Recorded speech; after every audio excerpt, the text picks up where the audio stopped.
সেখানে জড়ো হয়েছিল। তরিকাপন্থীদের রোশানলে যদিও তারা স্বার্থ হাসিল করতে পারেনি, তখন আমরা লক্ষ্য করেছি এক শ্রেণীর উগ্রবাদী তৌহিদি জনতা স্লোগান দিয়ে একটি নয় দুইটি নয় প্রায় 97টি মাজারে তারা আক্রমণ করেছে।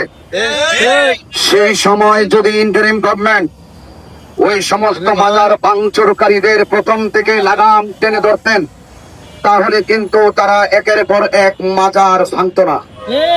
তো সেই সুযোগে এখন বর্তমান যিনি রাষ্ট্রপ্রধান, আমরা দেখেছি গত পরশুদিন সেই বিগত ইন্টারিমের আমলে যেই রকম ন্যাক্কারজনক ঘটনার অবতারণা হয়েছে, মাজার ভাঙচুরের মাধ্যমে, কবর থেকে লাশ তোলার মাধ্যমে, আগুন দিয়ে পুড়িয়ে দেওয়ার মাধ্যমে যেই রকম ভাবে ন্যাক্কারজনক ঘটনার অবতারণা হয়েছিল, আজ গত পরশুদিন আবার সেই মিরপুর হযরত শাহ আলী বাগদাদী রহমতুল্লাহ আলাইহির মাজার জিয়ারতকারীদের উপরে আক্রমণ করে আবার সেই আরেকটি মাজার যুক্ত হয়েছে।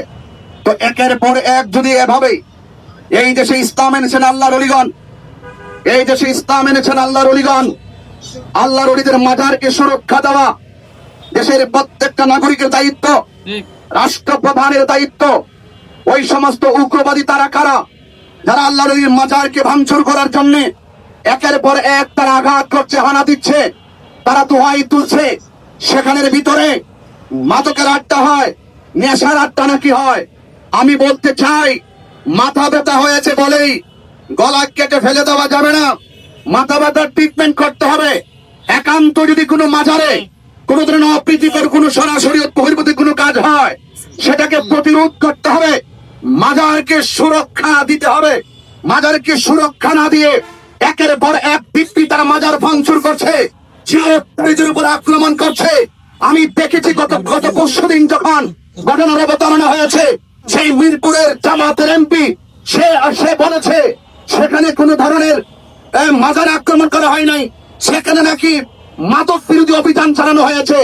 আমি তৎকালীন ভাষায় এমপি সাহেবকে বলতে চাই, জামাতের এমপি কে বলতে চাই, আপনি যে বলেছেন সেখানে মাদক বিরোধী অভিযান চালানো হয়েছে, মাদক বিরোধী অভিযান চালানো কি জনগণের কাজ, কি প্রশাসনের কাজ?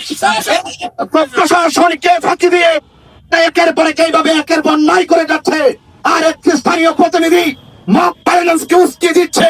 আমি মনে করি এই সমস্ত মব ভায়োলেন্সের পিছনে নিশ্চয়ই কোন ধরনের মদর সম্পৃক্ততা রয়েছে।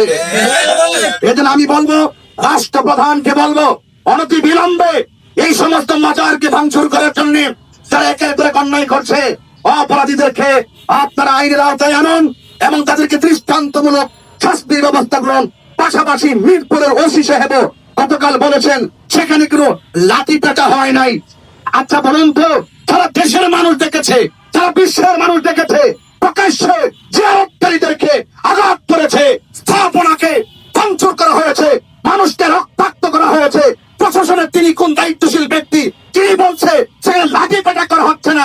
আমি তো মনে করি প্রশাসনের এই সমস্ত দুর্বল কথাগুলো একের পর এক মব ভায়োলেন্স উস্কে যাচ্ছে। কথা বলে ঠিক কিনা?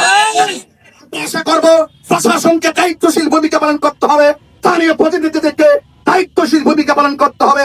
আর যদি এর ব্যত্যয় ঘটে, আমি প্রেস ক্লাব থেকে বলতে চাই, এই দেশের 75% তরিকাপন্থী সুন্নি মুসলমান, তরিকাপন্থী মানুষ।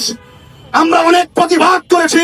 যদি প্রশাসন ওই সমস্ত উগ্রবাদীদেরকে সামাল দিতে ব্যর্থ হয়, যদি এই মব ভায়োলেন্সকে সামাল দিতে ব্যর্থ হয়, দেশ সুরক্ষায়, ধর্ম সুরক্ষায় এই দেশের 75% তরিকাপন্থী মানুষ আগামীতে প্রতিবাদ করবে না, ইনশাল্লাহ প্রতিরোধ করবে। সেই একটি সুনাগরিককে দেশ সার্বভৌমত্ব সুরক্ষায়, ধর্ম সুরক্ষায় ঐক্যবদ্ধ থাকার আহ্বান জানিয়ে বিদায় নিচ্ছি। আসসালামু আলাইকুম ওয়া রাহমাতুল্লাহি ওয়া বারাকাতুহু।